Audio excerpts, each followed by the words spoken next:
Good morning student. BSc IT का कल के बाद वाला लेक्चर है, लेक्चर नंबर 2 है बीई का। कल हम लोगों ने डिस्कस किया था कैपेसिटर के बारे में, और आज हम लोग देखेंगे कैपेसिटर में कनेक्शन कितने तरह का होता है।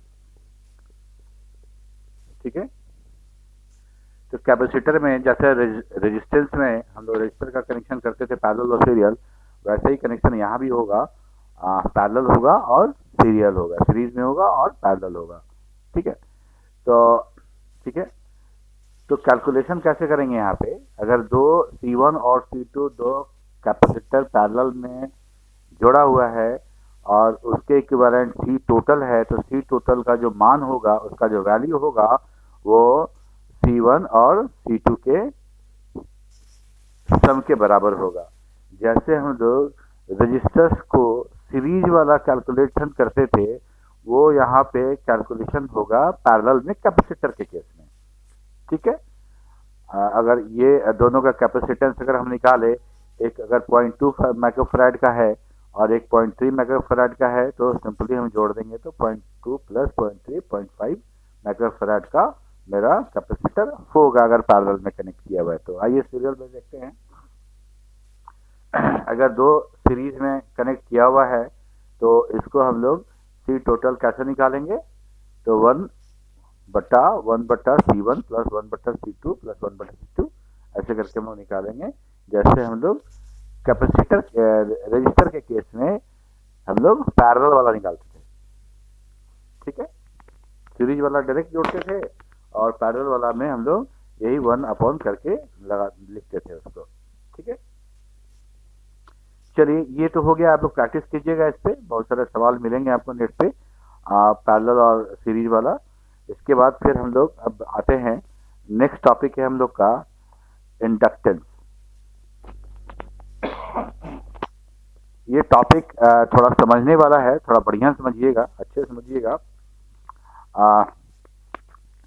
जिन्होंने फिजिक्स अच्छे से पढ़ा होगा उनको बड़े अच्छे समझ में आएगा, और नहीं तो बाकी लोग को भी मैं कोशिश करूंगा अच्छे से समझाने की। ठीक है, तो सबसे पहले हम लोग देखेंगे इंडक्टर क्या होता है, फिर उसका थ्योरी समझेंगे इंडक्टर का, तब हम समझेंगे इंडक्टेंस क्या होता है। और इंडक्टेंस का दो प्रकार होता है, सेल्फ और म्यूचुअल, इसको भी समझेंगे हम लोग। ठीक है, तो सबसे पहले हम देखें इंडक्टर क्या होता है। तो पहले इंडक्टर और इंडक्टेंस समझने के पहले हम ये जान लें कि कुछ रूल है, वो हमको समझना जरूरी है। पहला कि अगर कोई एक कॉपर वायर है, हाँ, तो उसमें अगर हम कोई विद्युत का प्रवाह करते हैं तो क्या होगा कि उसके अगल बगल, उसके सराउंडिंग्स में एक मैग्नेटिक फील्ड प्रोड्यूस होगा। ठीक है, समझिए एक बार फिर से। When a current is pass through a conductive wire, it will generate a magnetic field around it.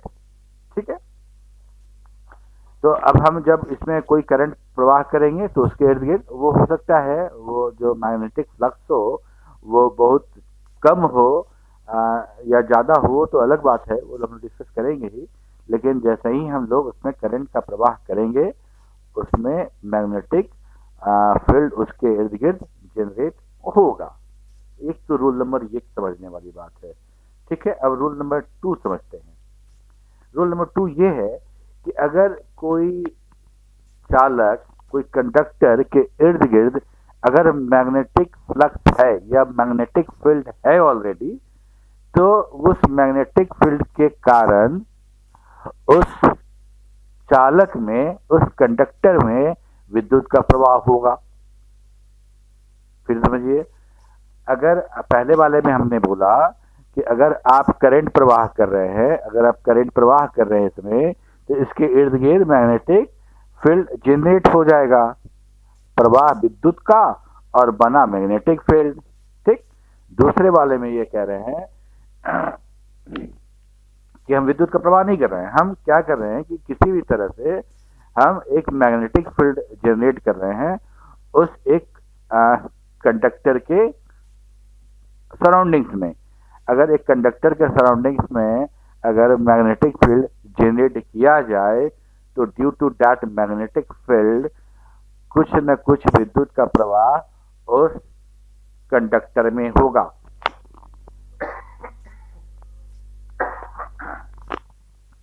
ठीक है। अच्छा, ये तो हो गया। एक और नियम हम समझते हैं। एक ये नियम है कि अगर एक जो कंडक्टर है उसके सराउंडिंग्स में जो मैग्नेटिक फील्ड है, अगर उस मैग्नेटिक फील्ड में किसी तरह का बदलाव होता है, किसी तरह का चेंज होता है, तो उस चेंज के कारण ईएमएफ, इलेक्ट्रोमोटिव फोर्स जनरेट होगा उस चालक में, जो कुछ वोल्टेज प्रोड्यूस करेगा। ठीक है। तो ऐसा ही होता है, आप लोग ऑलरेडी हम लोग देखे हुए हैं डायनेमो में, जनरेटर में यही होता है कि वहाँ पे कॉइल होता है और मैग्नेट होता है और उसको रोटेट कराया जाता है वहाँ पे।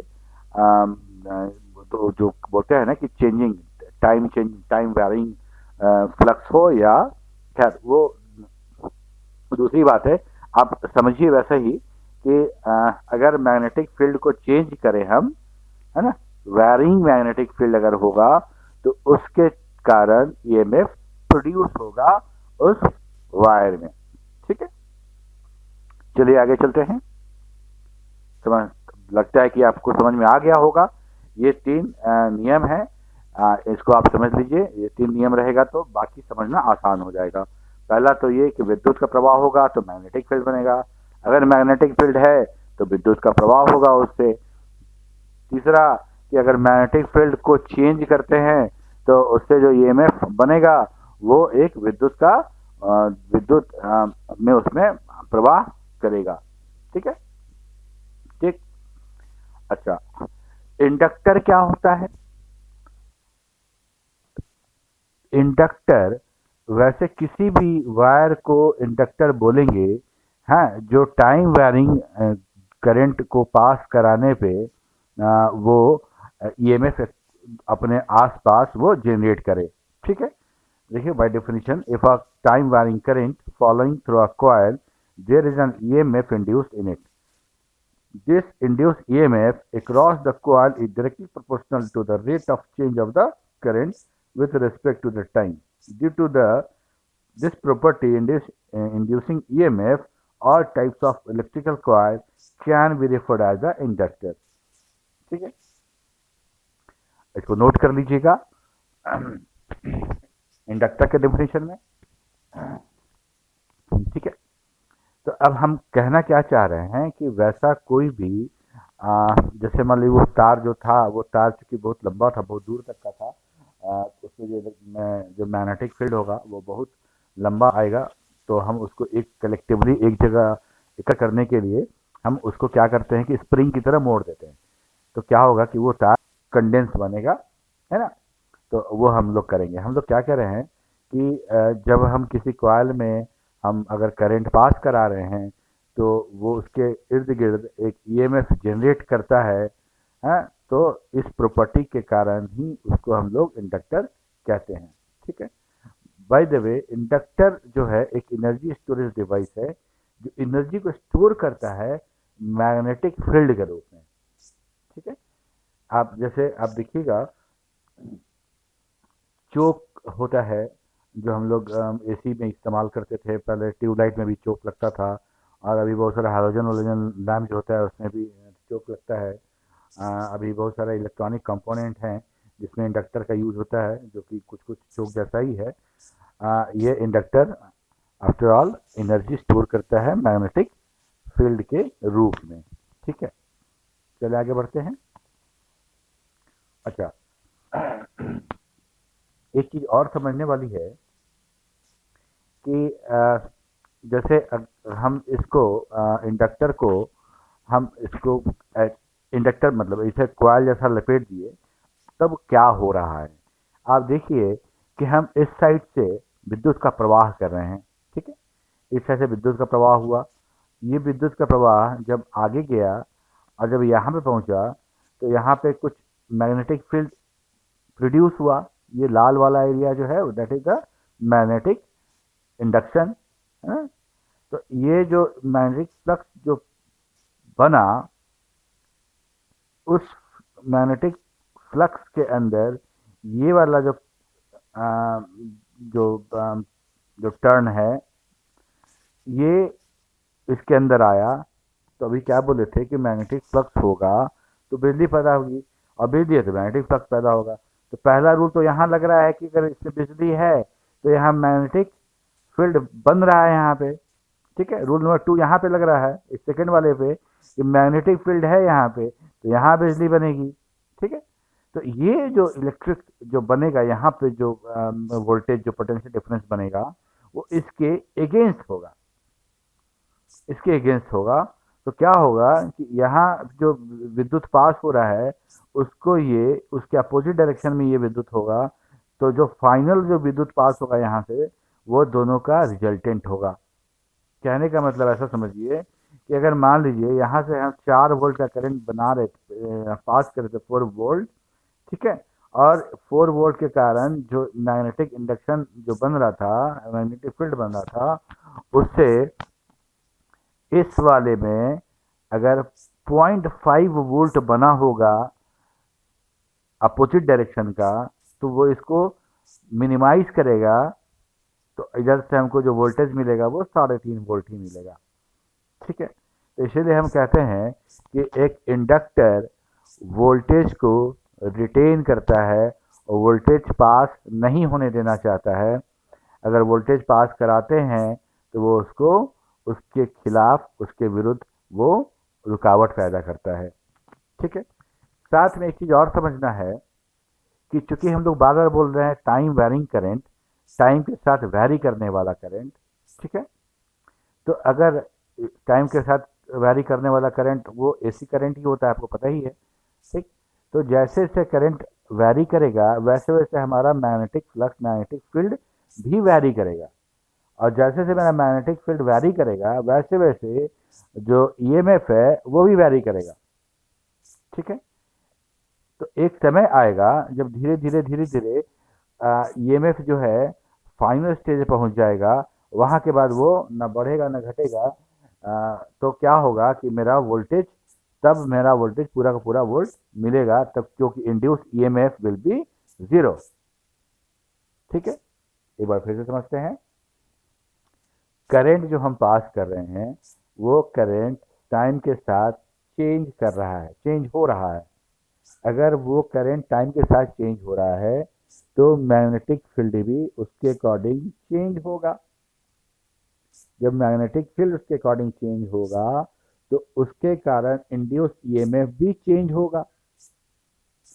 और जब इंड्यूस ईएमएफ चेंज होगा तो हमारा जो वोल्टेज जितना जाना था उतना नहीं जाएगा।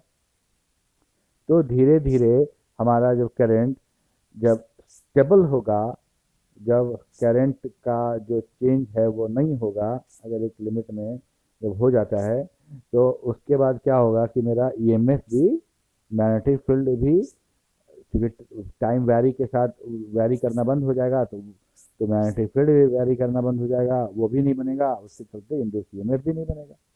तो अगर हम स्टार्ट करें कोई वोल्टेज देना एक बार में इंडक्टर से, तो शुरुआत में वोल्टेज कम मिलेगा और धीरे धीरे धीरे धीरे जैसे जैसे ईएमएफ मेरा घटता जाएगा वो वोल्टेज हमको पूरा मिलेगा, ठीक है।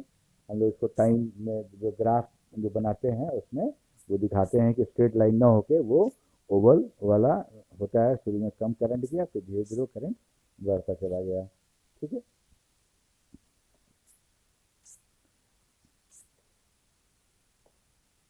अच्छा, अब थ्योरी ऑफ इंडक्टर देखें, ठीक।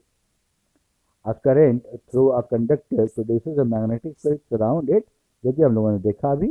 And the strength of the field depends upon the value of the current passing the strength of this field depends upon the value of the current passing through the conductor, ठीक है। अब दूसरा point है, if the current through the coil get change the magnetic flux produced by it will also get change at the same rate, ठीक है। अभी हम लोग वही बात कर रहे थे If this flux already surround the coil, this changing flux linked to the coil. Now, according to Faraday's law, the electromagnetic induction, if changing flux linked with the coil, there will be an induced EMF in it. ठीक, अभी हम लोग यही बात कर रहे थे. ठीक है, चलिए.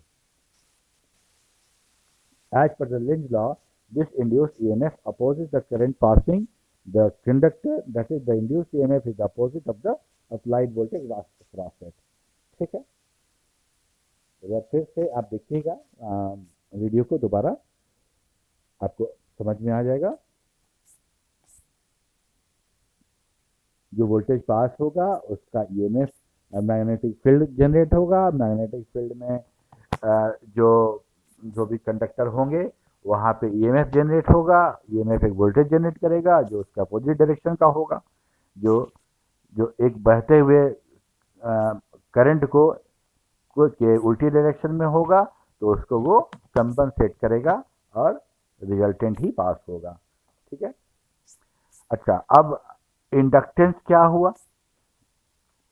ठीक है, इंडक्टेंस जो है वो हम लोग बात करते हैं कि एक इंडक्टर कितना रेजिस्टेंस पैदा कर सकता है, मतलब कितना वो ईएमएफ जनरेट करके रोक सकता है करंट पास होने से. ठीक है. We know that the induced EMF across a coil is directly proportional to the rate of the change of the current through it. This proportionality constant is in that relation is known as the inductance. ठीक है. अब देखिए हम लोग क्या बोलते हैं कि टाइम वैरिंग करंट.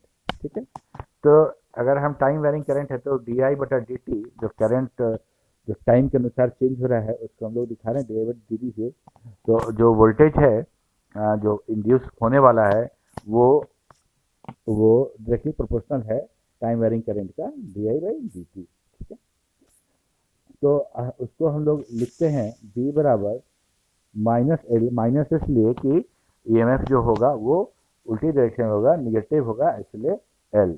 ठीक है, तो यही इंडक्टेंस है L.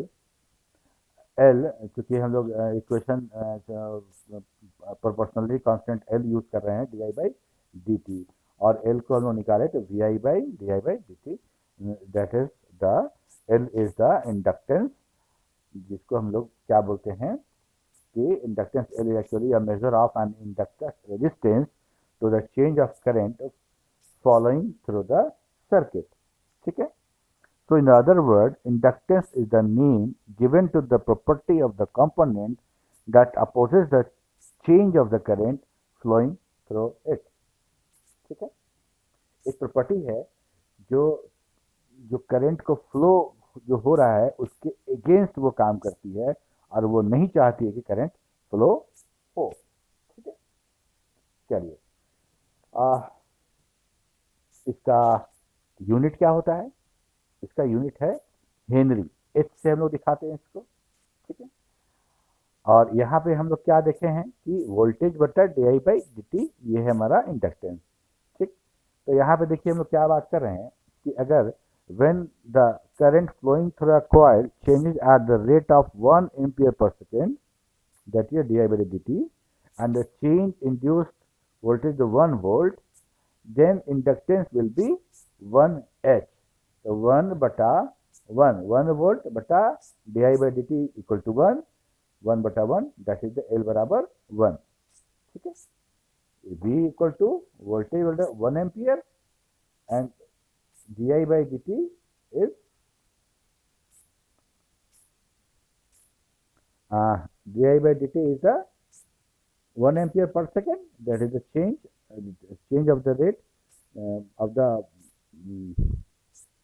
rate of the change of the electric current, and V बराबर 1/1 L बराबर 1 हेनरी. ओके, ठीक है. Type of the inductance. Inductance दो तरह का है, self inductance and mutual inductance. ठीक है, सेल्फ इंडक्टेंस वो हुआ जब कोई कॉइल में करंट पास हो और वो इंडक्टेंस, वो जो मैग्नेटिक फील्ड बने वो उसी फील्ड के अंदर हो जिसमें करंट पास हो रहा है, तो इसको हम लोग बोलेंगे self inductance. When the time varying current flows in the coil, the time varying flux is produced, and this varying flux will link with the coil itself, and as a result there will be EMF induced in the coil itself. It is called self induction, inductance। ठीक है, ऐसा कुछ I current pass कर रहे हैं हम लोग, उससे जो फ्लक्स बन रहा है वो फ्लक्स फाई बन रहा है। ठीक है, अब D I by D T जो टाइम वेरिंग करंट है वो टाइम वेरिंग फ्लक्स भी बनाएगा। तो D I by D T that is time varying current produces the time varying flux that is D phi बटा D T. According to Faraday's law क्या आता है हमारा, v बराबर minus N, N is number of turn, D phi बटा D T. Let us imagine that, consider it equation number 2। Okay, तो ये हमारा सेल्फ इंडक्टेंस आया।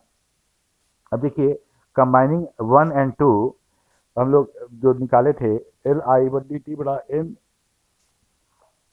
माइनस एन डी फाई बटा D T, minus minus cancel, D I D T दोनों तरफ बढ़ा दिए, तो मेरा फाइनली आ गया L equal to N phi बटा आई। ठीक है, जिसमें आई करंट हो गया, फाई है magnetic flux, N number of turn in the coil, और एल बराबर है सेल्फ इंडक्टेंस।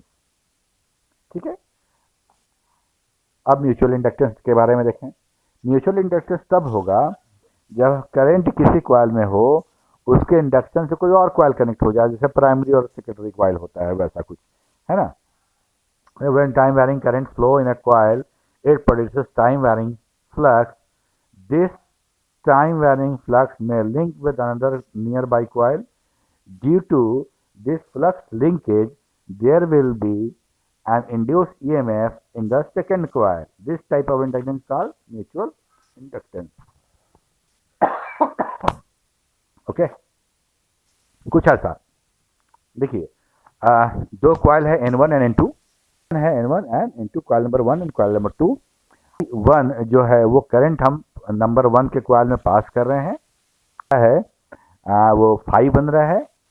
पहले वाले कॉइल में 511 बना दिए और उधर 512, दोनों फ्लक्स अलग अलग दोनों कॉइल के लिए बन रहा है मेरा। N1 एंड N2 ये number of turn in both the coil respectively. ठीक है, अब आइए देखते हैं अब क्या है कि वोल्टेज जनरेटेड इन कॉइल 2 कैसे निकालेंगे हम लोग। तो उसका फॉर्मूला ये था, V2 बराबर N2 बाई डी क्यू, अभी हम लोग जो निकाले थे 1/2 बटा डी टी, इक्वेशन 3 मान लेते हैं इसको। ठीक है, N2 हो गया कॉइल 2 का नंबर ऑफ टर्न, और डी फाई 1/2 हो गया उस वहाँ जो मैग्नेटिक फ्लक्स जनरेट किया था ये वाला। ठीक है, डी वाई डी टी मतलब टाइम वेरिंग, इक्वेशन 3 हो गया। अब आइए next, since voltage generated to the coil number 2 is proportional to the rate of change of the current of the coil number 1। ठीक है, तो V2 प्रोपोर्शनल हो गया डी आई I1 और dt के, डी I1 और बटा dt, या इसको हम ऐसा लिखें कि प्रोपोर्शनलिटी कांस्टेंट m लगाएं वहाँ पे, माइनस एम डी आई 1 बटा dt, और माइनस इससे दिए कि वो अपोजिट डायरेक्शन में होगा, उसके उल्टी डायरेक्शन में होगा। यही जो m प्रोपोर्शनलिटी कांस्टेंट m जो है, इसी को हम लोग बोलते हैं म्यूचुअल इंडक्टेंस और कोएफिशिएंट ऑफ म्यूचुअल इंडक्टर। ठीक है, अच्छा, दोनों इक्वेशन 3 और इक्वेशन 4, इक्वेशन 3 तो यहाँ पे था, इक्वेशन 4 ये हुआ M D one D D T वाला, और दोनों को इक्वेशन 3 और इक्वेशन 4 को हम अगर इवेलुएट करें तो फाइनली हमको मिलेगा m बराबर N2 512 बटा I1। ये है मेरा वो mutual inductance in coil number 2। ठीक है, आज के लिए इतना ही। नेक्स्ट टॉपिक हम लोग का होना चाहिए